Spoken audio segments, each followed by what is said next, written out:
नमस्कार दोस्तों, मैं हूं विजय पाठक और आप देख रहे हैं द न्यूज विंग्स।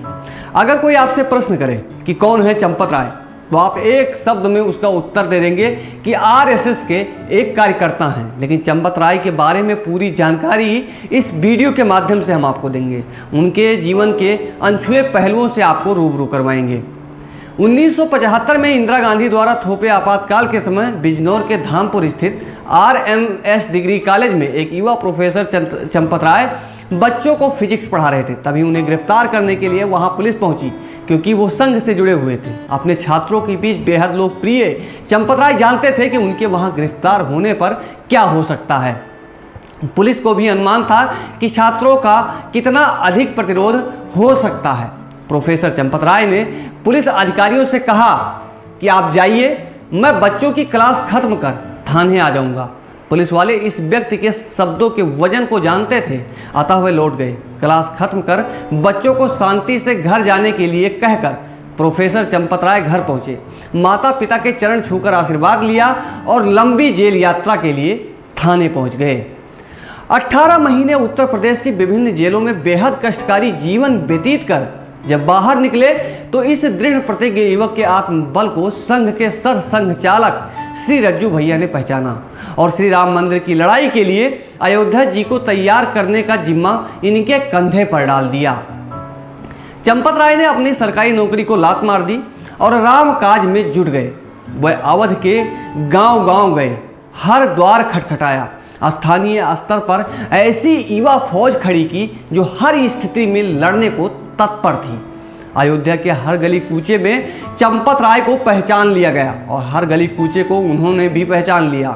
उन्हें अवध का इतिहास, वर्तमान, भूगोल की ऐसी जानकारी हो गई कि उनके साथी उन्हें अयोध्या के साइंक्लोपीडिया उपनाम से बुलाने लगे। बाबरी विध्वंस से पूर्व से ही चंपत राय जी ने राम मंदिर पर डॉक्यूमेंटल एडवांस जुटाने प्रारंभ कर दिए। लाखों पेज के डॉक्यूमेंट पढ़े और सहेजे, एक एक ग्रंथ पढ़ा और संभाला। उनका घर इन कागजातों से भर गया। साथ ही हर जानकारी उन्हें कंठस्थ भी हो गई। के पारसरण जी और अन्य साथी वकील जब राम जन्मभूमि की लड़ाई लड़ने के लिए मैदान में उतरे तो उन्हें अकाट सबूत देने वाले यही व्यक्ति थे। 6 दिसंबर 1992 को मंच से बड़े बड़े दिग्गज नेता कारसेवकों को अनुशासन का पाठ पढ़ा रहे थे। तमाम निर्देश जारी किए जा रहे थे। बाबरी ढांचे को नुकसान न पहुंचाने की कसीदे पढ़ी जा रही थी। उस समय चंपत राय जी मंच से कुछ दूर स्थानीय युवकों के साथ थे। एक पत्रकार ने चंपत राय से पूछा, अब क्या होगा? उन्होंने हंसकर उत्तर दिया, ये राम की वानर सेना है, सीटी की आवाज पर पीटी करने यहाँ नहीं आई है, ये जो करने आई है वो करके ही जाएगी। इतना कह उन्होंने एक बेलचा हाथ में लिया और बाबरी ढांचे की ओर बढ़ गए। फिर क्या, जय श्री राम का नारा गूंजा और इतिहास रचा गया। आदरणीय चंपत राय को यूं ही राम मंदिर ट्रस्ट का सचिव नहीं बना दिया गया है। उन्हें रामलला के श्री चरणों में अपना संपूर्ण जीवन अर्पित किया है। प्यार से उन्हें लोग रामलला का पटवारी भी कहते हैं। यह व्यक्ति सनातन का योद्धा है, कोई मुंह फाड़ बकवास नहीं करता है और ना ही कोई कायर है। बाबरी विध्वंस के मुकदमे में कल्याण सिंह जी के बाद चंपत राय ने ही अदालत और जनसामान्य दोनों के सामने सदैव खुलकर उस घटना का दायित्व अपने ऊपर लिया है। चंपत राय जी कह चुके हैं कि जैसे ही राम मंदिर का शिखर देख लेंगे, युवा पीढ़ी को मथुरा की जिम्मेदारी निभाने को प्रेरित करने में जुट जाएंगे। चंपत राय जी धर्म की छोटी से छोटी चीज़ों का ध्यान रखने वाले तपस्वी और विद्वान हैं। एक बार वे किसी काम से काशी के किन्हीं के यहाँ रुके, तब रात्रि में देखा तो पाया कि बेड का डायरेक्शन कुछ ऐसा था कि सोते हुए पैर दक्षिण की तरफ हो जा रहे हैं। उन्हें रात को ही यह स्वीकार नहीं था। रात में ही उन्होंने बेड का डायरेक्शन ठीक करवाया और उसके बाद ही वो सोए।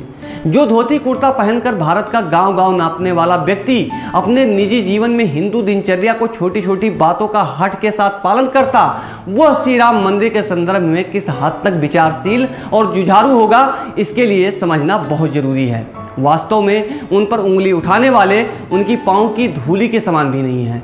मैं चंपत राय जी के साथ में हूं और आशा करता हूं कि आप लोग भी चंपत राय जी का साथ देंगे और भव्य राम मंदिर निर्माण में अपनी सहभागिता निभाएंगे। देखते रहिए हमारे चैनल को। जय हिंद।